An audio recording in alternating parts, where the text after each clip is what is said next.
Hello everyone, welcome back to the channel. Assessment year 24 और 25 की ITR काफ़ी लोगों ने फाइल कर दी है और आईटीआर में उनका रिफ़ंड बन रहा था, लेकिन अभी तक उनके बैंक अकाउंट में रिफ़ंड क्रेडिट नहीं हुआ है। ऐसे में क्या रीज़न है जिसकी वजह से कि आपको रिफ़ंड अभी तक नहीं मिला है? सबसे पहला रीज़न ये होता है कि आपको चेक करना है कि आपकी आईटीआर प्रोसेस हुई है कि नहीं हुई है। तो यहाँ पे इस वीडियो में आज आईटीआर प्रोसेसिंग से रिलेटेड कुछ रूल्स के बारे में हम डिस्कस करेंगे कि आईटीआर कितने दिन में प्रोसेस की जाती है, क्योंकि यदि आपकी आईटीआर प्रोसेस नहीं होगी तो वहाँ पर आपका रिफ़ंड भी इशू नहीं होगा। तो यहाँ पर एक स्टेटस हम देख लेते हैं कि कितने लोग यहाँ पे आईटीआर को फाइल कर चुके हैं, इसके बाद उसमें से आईटीआर ई वेरीफाई कितनी हुई है और उसके बाद आईटीआर कितनी प्रोसेस हुई है। यदि हमें एक डाटा यहाँ पे यदि चेक कर लेते हैं तो हमें ये पता लगता है इनकम टैक्स सॉफ्टवेयर की स्पीड का कि कितनी स्पीड से हमारी आईटीआर को प्रोसेस कर रहा है और लोगों के रिफंड को इशू कर रहा है। तो यदि करंट सिनारियो के यदि हम बात करें दोस्तों, तो देख सकते हैं 1,20,00,000 लोग तो इनकम टैक्स पोर्टल पे रजिस्टर्ड हैं, लेकिन उसमें से 82,67,000 लोग ही अपनी आईटीआर को फाइल किए हैं। इसके पीछे रीजन ये कि बहुत सारे लोगों को अभी तक फॉर्म 16 इशू नहीं हुआ है। यदि इशू भी हुआ है तो इनकम टैक्स पोर्टल पे उनके एआईएस में 26AS में जो फिगर रिपोर्ट की गई है उनके फॉर्म 16 से फॉर्म 16A से मैच नहीं कर रही है। ऐसे में आपके लिए ज़रूरी है कि आप 15 जून तक वेट करें और उसके बाद अपनी स्टेटस को आप चेक करें, उसके बाद अपनी आईटीआर को आप फाइल करें। तो यहाँ पे आप देख सकते हैं केवल 42,67,000 आईटीआर फाइल की गई हैं, जिसमें से केवल 39,69,876 आईटीआर ई वेरीफाई हुई है। ठीक है, देखिए यहाँ पर सबसे बड़ा कारण तो यहीं पे मिल गया कि 82 लाख लोगों ने तो आईटीआर फाइल कर दिया है, लेकिन वेरीफाई करने वालों की संख्या क्या है? 39 लाख है। मतलब अभी 3-3.5 लाख लोग आईटीआर को वेरीफाई ही नहीं किए हैं। तो दोस्तों, यदि आप अपनी आईटीआर को वेरीफाई नहीं करेंगे तो उस केस में आपकी आईटीआर प्रोसेसिंग के लिए जाएगी ही नहीं, और यदि जाएगी नहीं तो फिर आपको रिफंड कैसे इशू होगा? इसलिए आपको अपनी आईटीआर को ई वेरीफाई करना जरूरी है। और यहाँ पे देख सकते हैं कि केवल 18 लाख आईटीआर ही प्रोसेस हुए हैं, मतलब कि यहाँ पे आपको वेट करने के लिए बोला जा रहा है। अब यहाँ पे हम बात करते हैं कि क्या आईटीआर प्रोसेसिंग की क्या टाइम लिमिट है, कितने दिनों में आपकी आईटीआर प्रोसेस हो जाती है, और इसके बाद आईटीआर प्रोसेसिंग के कुछ रूल्स के बारे में डिस्कस करेंगे। आईटीआर प्रोसेसिंग के लिए यहाँ पे PRR को हमें समझना जरूरी है, यानी कि प्रोसेस, रूल्स, रियलिटी। यदि हम प्रोसेस की बात करें, आईटीआर प्रोसेस हमारी कब होती है, किस तरीके से यहाँ पे हमको रिफंड इशू किया जाता है, तो इसके लिए हमें इस चार्ट को समझना जरूरी है, ITR processing and refund process, जिससे कि आपको ये चीज़ें क्लियर हो सकें। सबसे पहले आप क्या करते हैं, अपनी आईटीआर को सबमिट करते हैं और उस आईटीआर को आपको वेरीफाई करना होता है। यदि आप ई वेरीफाई करते हैं तो जिस दिन आप अपनी आईटीआर को सबमिट करते हैं उसके 30 दिन के अंदर आपको आईटीआर ई वेरीफाई करना है, या तो फिर यदि आप ई वेरीफाई नहीं करते हैं तो आपको सीपीसी बेंगलोर यूनिट को अपनी आईटीआर को प्रिंट आउट निकाल करके उसको सेंड करना होता है। लेकिन 30 दिन के अंदर आप इंश्योर करें कि आपकी आईटीआर वहां पे पहुंच जाए ताकि वो काउंटिंग में आ सके। इसके बाद क्या होता है कि जब आपकी आईटीआर पूरी तरीके से वेरीफाई हो जाती है तो ये सीपीसी बेंगलोर यूनिट को ये सेंड की जाती है, यानी कि ये ऑटोमेटेड सॉफ्टवेयर है। आपकी आईटीआर प्रोसेस होने के लिए सीपीसी बेंगलोर यूनिट्स को सेंड की जाती है, और वहां पे क्या होता है कि आपने जो भी इनकम्स रिपोर्ट की अपने आईटीआर में, जो भी आपके डिडक्शंस हैं, जो भी एग्जम्पशंस हैं, जो आपके फॉर्म 16 में डाटा है, जो आपके 26AS में रिपोर्ट किया गया है, एआईएस और टीआईएस में जो डाटा है, उसके आधार पे ये जो सॉफ्टवेयर है ये ऑटोमेटेड सॉफ्टवेयर है। ये सारी चीज़ें आपका कैलकुलेट वहाँ पे करता है, और करने के बाद क्या होता है कि आपको एक इंटीमेशन लेटर इशू किया जाता है सेक्शन 143(1) में इनकम टैक्स डिपार्टमेंट के द्वारा।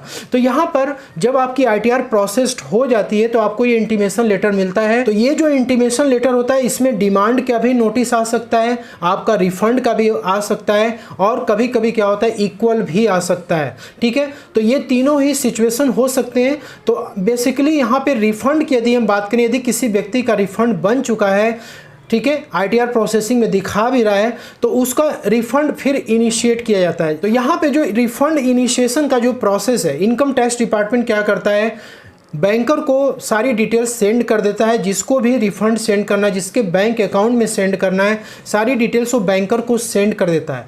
और बैंकर्स जो है ऑटोमेटेड सॉफ्टवेयर के थ्रू आपके बैंक अकाउंट को पहले वैलिडेट करता है कि आपका अकाउंट नंबर सही है कि नहीं सही है, आपका नाम सही है कि नहीं, इसके बाद आपका अकाउंट प्री वैलिडेटेड है कि नहीं है। ये सारी डिटेल्स वगैरह चेक करने के बाद जब वैलिडेशन कंप्लीट हो जाती है तो आपके बैंक अकाउंट में रिफंड को क्रेडिट कर दिया जाता है। अब देखिए इनकम टैक्स लॉ के अनुसार आईटीआर को प्रोसेस करने का मैक्सिमम टाइम लिमिट क्या बताया गया है उसके बारे में यहाँ पे देख लेते हैं। यदि आपके आईटीआर में कोई इशू नहीं है, आपके तरफ से आपने सारी फॉर्मेलिटी पूरी कर दी है अपने आईटीआर में, तो आपको वहाँ पे कितनी मैक्सिमम टाइम लिमिट लग सकती है आपके आईटीआर को प्रोसेस होने में, यहाँ पे हम देख सकते हैं कि देखिए 9 months from the end of the assessment year. जैसे मान लीजिए कि फाइनेंशियल ईयर 23 और 24 की आपने आईटीआर फाइल करी है, उसका असेसमेंट ईयर 24 और 25 है, तो यहाँ पर इसका जो असेसमेंट एंड होगा वो 31 मार्च 2025 को इसका असेसमेंट खत्म हो जाएगा।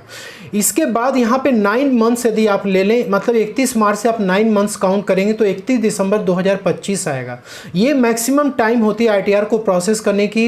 इनकम टैक्स ऑफिसर की रिस्पॉन्सिबिलिटी है कि वो 9 महीने के अंदर आपकी आईटीआर को प्रोसेस करे और उसका इंटीमेशन आपको सेंड करे। तो रूल्स तो ये कहता है, लेकिन रियलिटी में एक्चुअली क्या होता है यहाँ पे आप देख सकते हैं। तो based on past data, past में जिस तरीके से आईटीआर प्रोसेस हुए हैं उसके आधार पे जो टाइम यहाँ पे लगता है, यहाँ पे आप देख सकते हैं। यदि आपने आईटीआर 1 फाइल करी है तो जिस डेट को आपका आईटीआर ई वेरीफाई हो चुका है उस डेट से यदि देखें 7 से लेकर 15 दिन तक का टाइम लग जाता है आईटीआर को प्रोसेस होने में। इसके बाद उसके अलावा 2 से 3 दिन 4 दिन आप मान के चलिए रिफंड क्रेडिट होने में बैंक में लग जाता है। इसके बाद आईटीआर 2 की यदि बात करें तो 15 डेज से लेकर 20 डेज तक का टाइम यहाँ पे ऑन एन एवरेज लग जाता है। आईटीआर 3 की बात करें तो 20 डेज से लेकर 45 डेज तक के टाइम यहाँ पे लग जाते हैं, क्योंकि आईटीआर 3 में आपको पता काफ़ी कॉम्प्लिकेटेड ये इनकम टैक्स रिटर्न होता है। इसमें काफ़ी कैटेगरी के जो इनकम होते हैं आपके रिपोर्ट किए जाते हैं,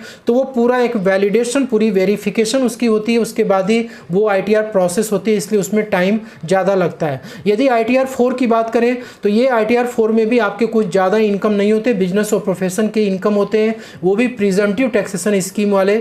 तो यहाँ पर भी 7 से लेकर 15 दिन तक का टाइम यहाँ पे लग जाता है।